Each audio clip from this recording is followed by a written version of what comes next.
आपको जोरदार तालियों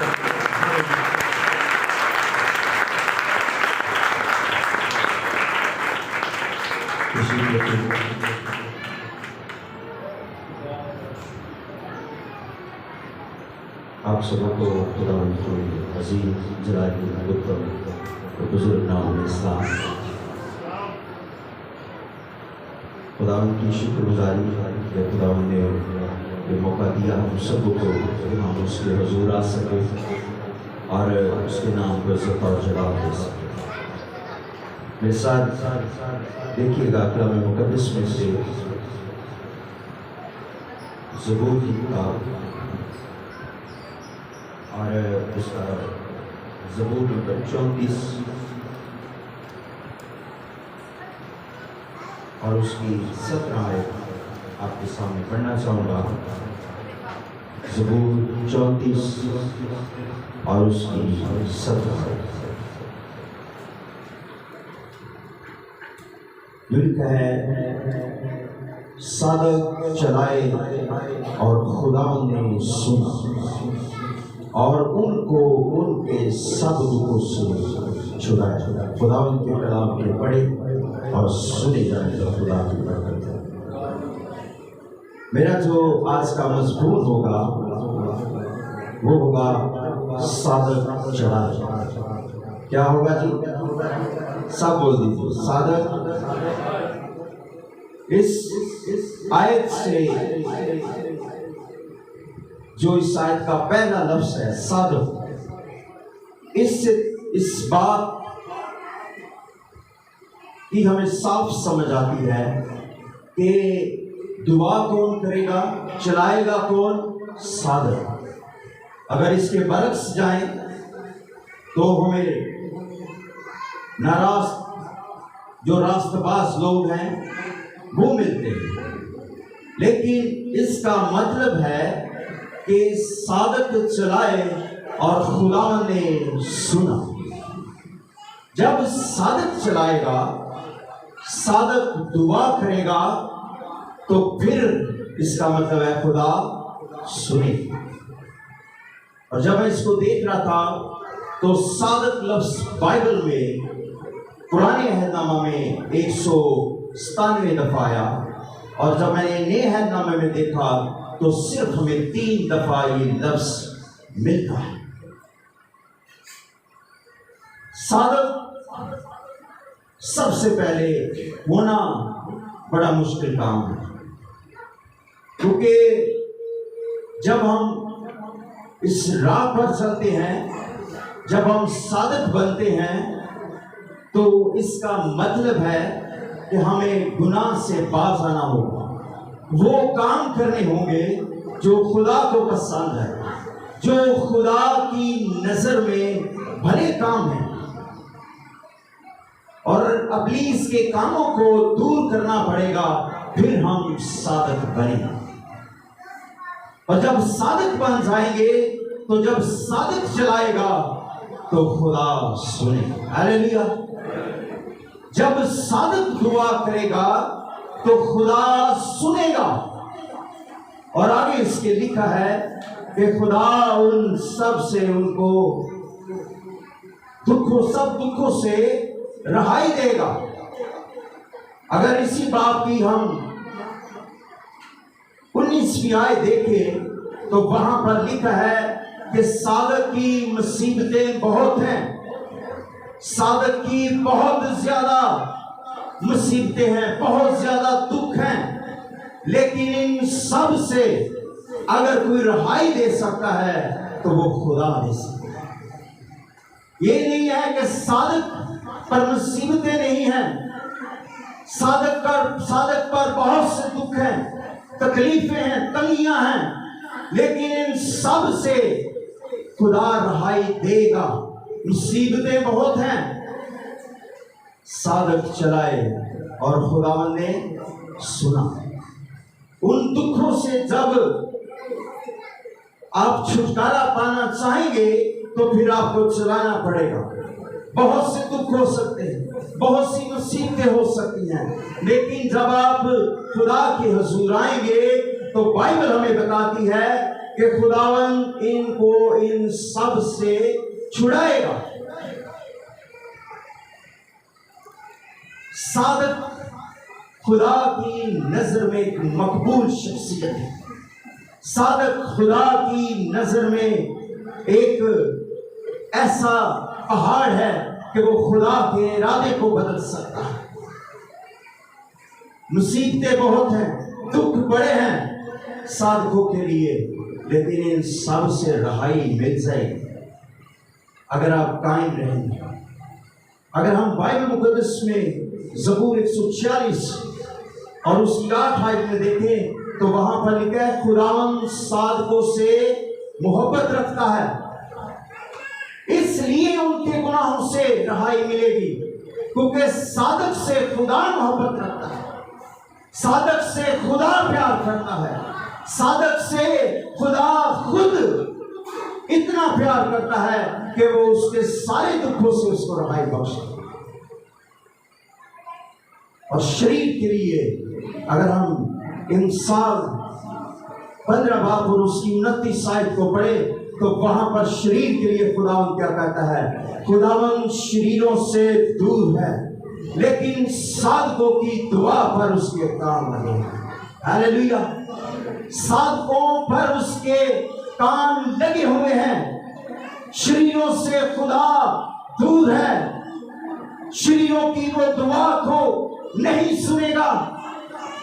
अगर वो किसी की दुआ पर कान लगा सकता है तो वो साधक है, वो साधकों की दुआ को सुनेगा। अगर इसी बाब की नीचे वाली आयतों में हम देखें तो वहां पर लिखा है कि खुदा साधक की दुआ पर अपने कान को लगाए हुए हैं। वो साधक की दुआ को सुनने के लिए तैयार है, वो साधक की दुआ पर अपने कान को लगाने के लिए तैयार है, क्योंकि वो शरीर से दूर है। शरीर जितनी मर्जी दुआ कर ले, ये नहीं कि गुनाहगार दुआ करे और खुदा सुने नहीं। खुदा शरीरों से भी प्यार करता है, वो उससे प्यार करता है, उसके गुनाह से प्यार नहीं करता। जब शरीर अपनी राहों को तरक करेगा जो गुनाह से भरी हुई है तो फिर उसकी भी दुआ सुनती। हालेलुया।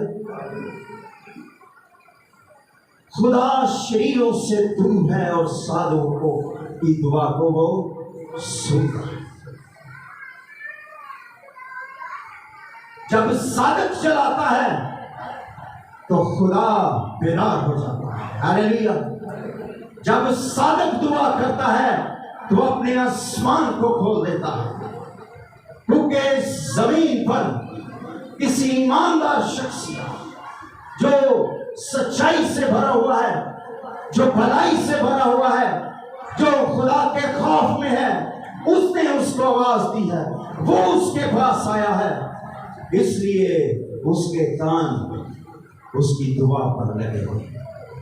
साधक चलाए और खुदा ने सुना। जब साधक चलाएगा तो खुदा आपकी आवाज को जरूर सुनेगा। बाइबल मुकद्दस में से बहुत से वाक़यात हमें मिलते हैं जो खुदा के साधक लोग हैं, जो खुदा के बरगज़ीदा लोग हैं, जो खुदा के डर और खौफ में जिंदगी गुजारे हैं, जो खुदा के नबी हैं। उन्होंने जब भी खुदा को पुकारा, खुदा खुद आन मौजूद हुआ। और बाइबल में एक बड़ा मशहूर वाक़या हिजकिय्याह बादशाह का हमें मिलता है। और बाइबल को जब हम पढ़ते हैं तो उन दिनों में हिजकिय्याह बादशाह बीमार पड़ जाता है और आमोस का बेटा यशायाह नबी उसके पास आकर उसको ये बताता है कि तू मर जाएगा, तू हलाक हो जाएगा, इस जमीन पर तू अपनी उम्र को पूरा कर चुका है, अब तेरे पास वक्त बहुत कम है। लेकिन हिजकिय्याह जो साधक था, जिसके अंदर सच्चाई थी, जो रास्तबाज था, जो खुदा के डर में था, जो खुदा के खौफ में था, और उसने दीवार की तरफ अपना मुंह कर लिया। और जब उसने मुंह करके उस रास्तबाजी को खुदा के हजूर पेश किया कि मैं तेरा बंदा हूं, मैं तेरे साथ सच्चाई के साथ चलता रहा हूं, मैं रास्तबाजी के साथ चलता रहा हूं, मैं तेरे खौफ में हूं, मैं तेरे डर में हूं, मैं तेरे खौफ में जिंदगी बसर कर रहा हूं, मेरे अंदर तेरा वो खौफ है जिससे तू खुश है। जब ये बातें वो खुदा से कह रहा था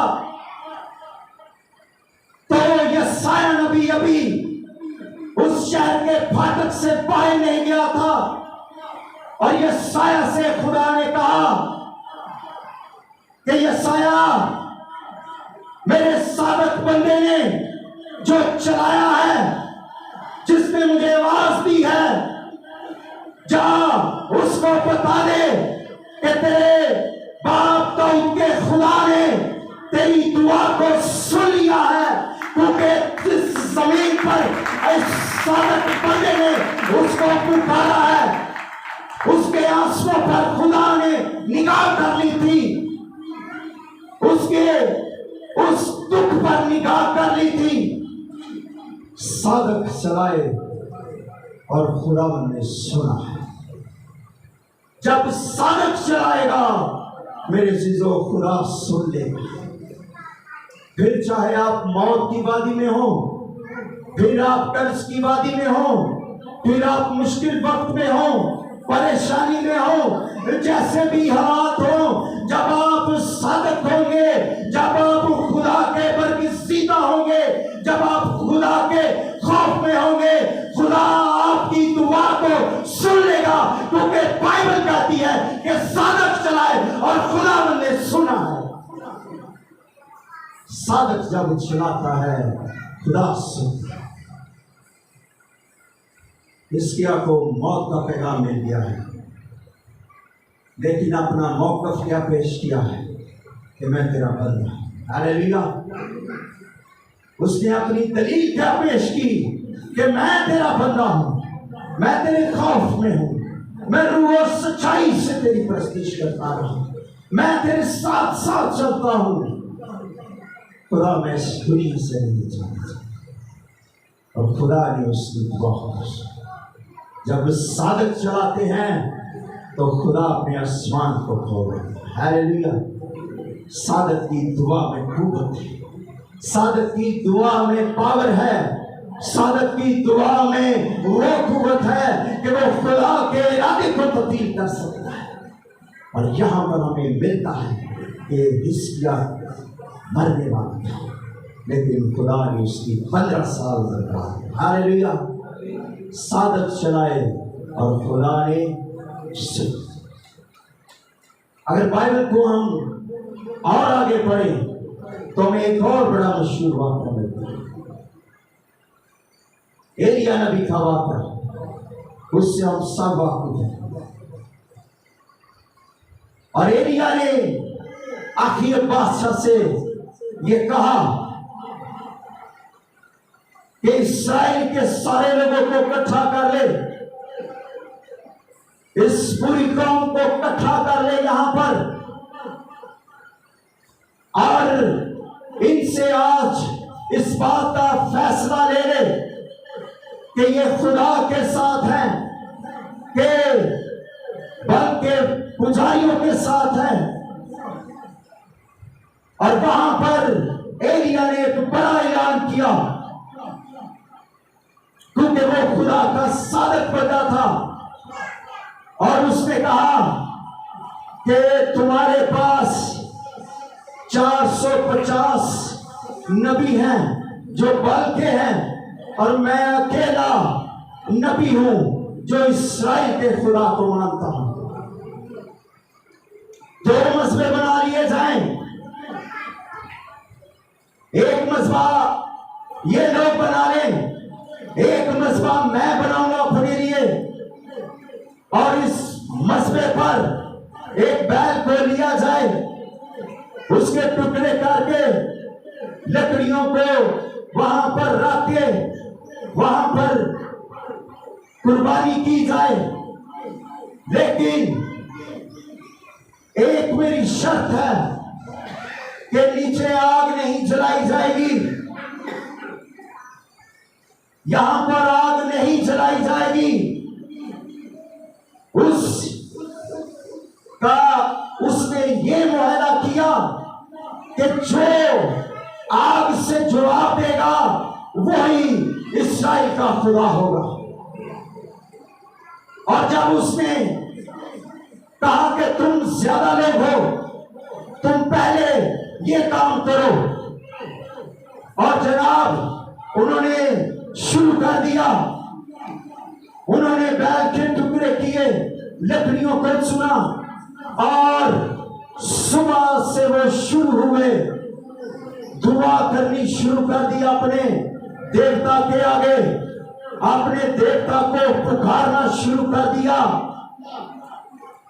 और सुबह से दोपहर हो गई, कोई जवाब नहीं आया, कोई रिस्पांस नहीं मिल रहा है।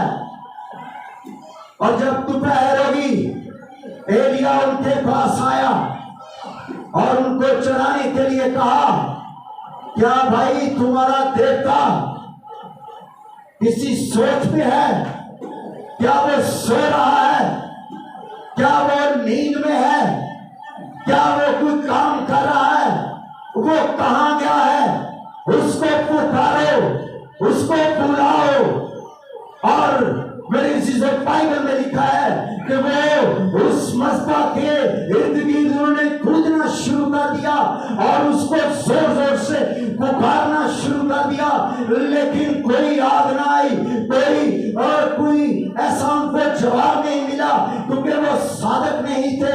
लेकिन जब उन्होंने देखा कि हमें कोई जवाब नहीं मिल रहा, उन्होंने अपने आप को छुरियों के साथ, लश्करों के साथ लहूलुहान कर लिया, अपने आप को लहूलुहान कर लिया।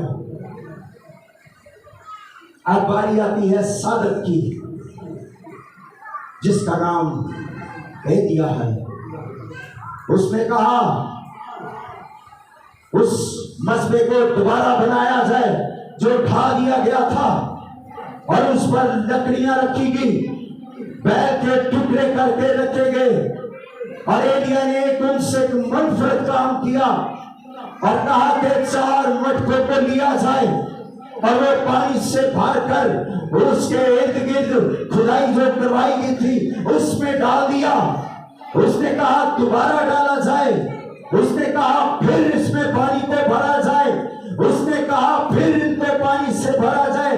जब पानी उन खुदाइयों से बहने लगा, जब पानी बाहर आने लगा, फिर उसने कहा कि अब सारे लोगों को कहा कि नजदीक आ जाओ।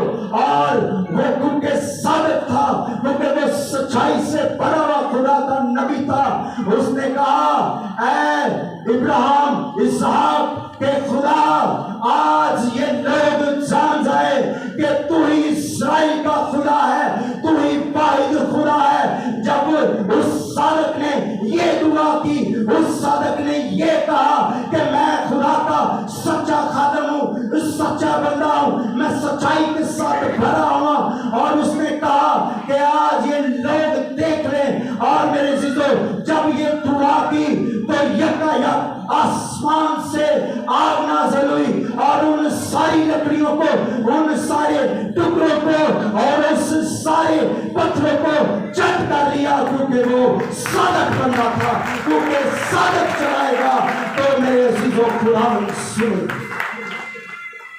सादक चलाए और खुदावंद ने सुना।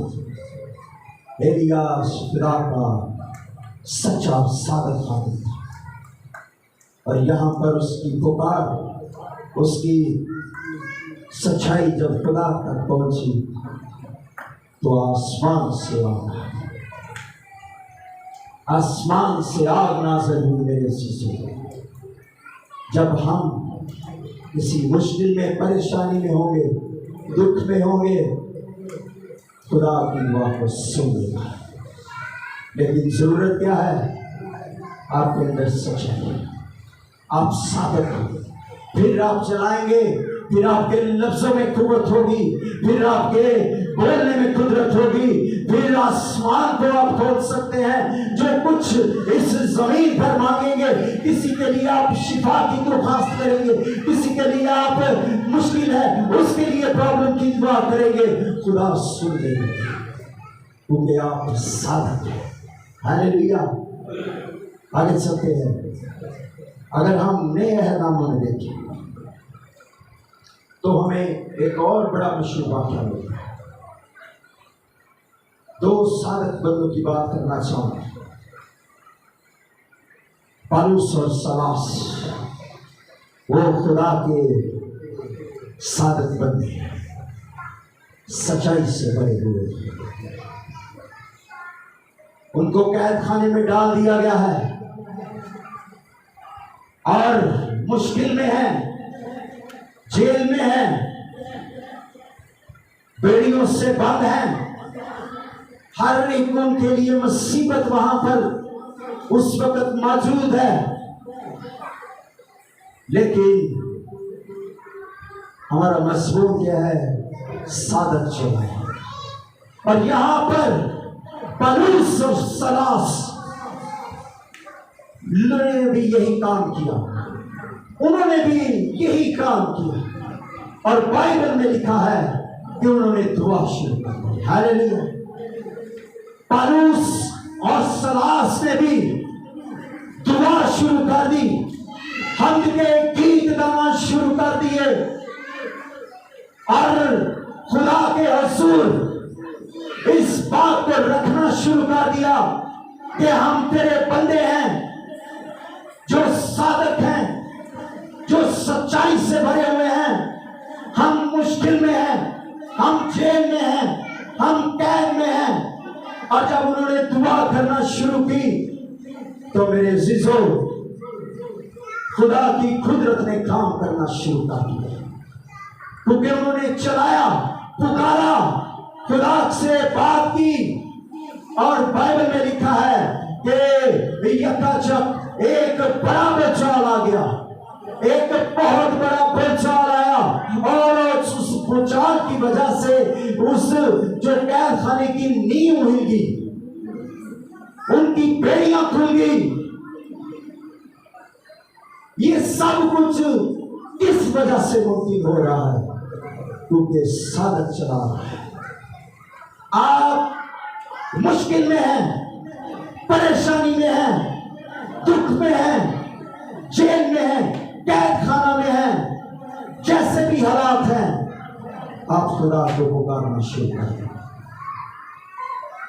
खुदा आपकी दुआ को सुनना शुरू कर देगा, खुदा जवाब देना शुरू कर देगा, खुदा आपके लिए वसाइल को पैदा करना शुरू कर देगा, क्योंकि साधक चलाएगा और खुदा सुनेगा। मेरे चीजों, थोड़े दिन पहले की बात है, मेरे साथ 2, 3, 4, 5 लड़के हैं जो ड्यूटी करते हैं। तो ये फर्स्ट टाइम मेरे साथ ऐसा हुआ। जो मेरे साथ लड़का है, जहाँ काम बंदा करता ना, वहाँ बड़ा मुश्किल होता है कोई आपको पादरी समझे, क्योंकि होती ड्यूटी होते काम, तो वो आप के लिए मुश्किल होता है। लेकिन सच्चाई आपके अंदर होती है, खुदा आपके साथ होता है। तो वो उस लड़के ने मुझसे कहा, गौर से सुनिए, आखिरी बात है।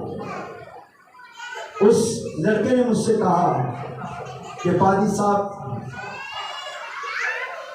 मेरे लिए आप दुआ करें। मैंने इस माह 40,000 रुपया लोगों का देना, कितना जी? तो मेरी तनख्वाह 25,000 है, 25 से भी कम होगी शायद, 21-22। मैं बड़ा परेशान हूँ कि ये किस तरह मुमकिन होगा। 20,000 उसका देना है, इसका उसका, उसने मुझे सारे पैसे। मैंने कहा भाई तूने बड़े ईमान से कहा है, खुदा तेरे लिए सब कुछ करेगा। हम एक कमरे में पीछे चले गए और यकीन करें कि मैंने बड़े ईमान से और मैंने कहा खुदा से कि खुदा इसने तुझे वेलकम कहा है और मुझे खादम जाना है, मुझे इसने पादरी कहा है, मुझे इसने तेरा बंदा समझा है। अपने नाम की लाज रखना, अपने नाम की खातिर इसकी जिंदगी में मुआवजा करना।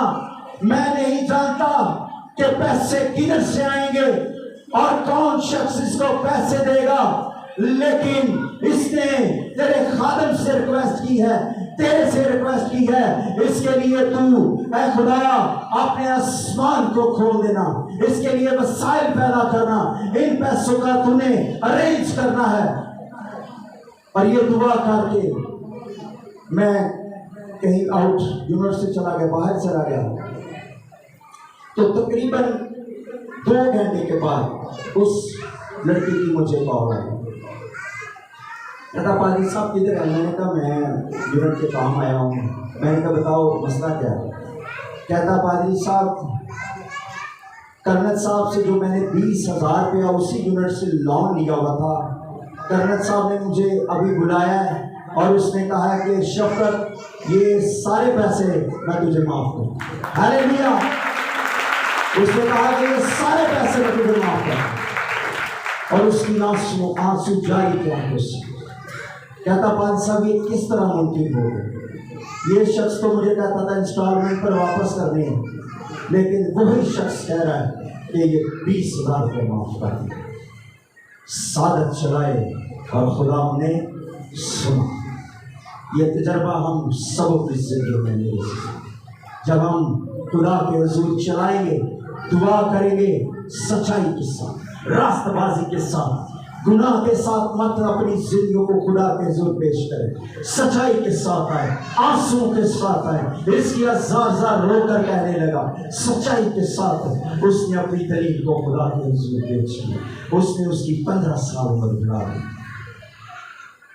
खुदा आपके दिलों पर निगाह करता है। हालेलुया।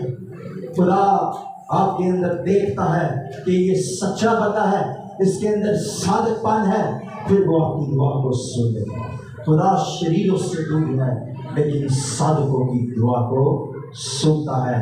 और मेरे अजीजों, आज इस कलाम से हम अपनी जिंदगी में है कर दें कि हम अपनी जिंदगी में उस सच्चाई को लेके आएंगे, उस सादतपन को लेके आएंगे जिससे खुदा हमारी दुआ को सुनेगा।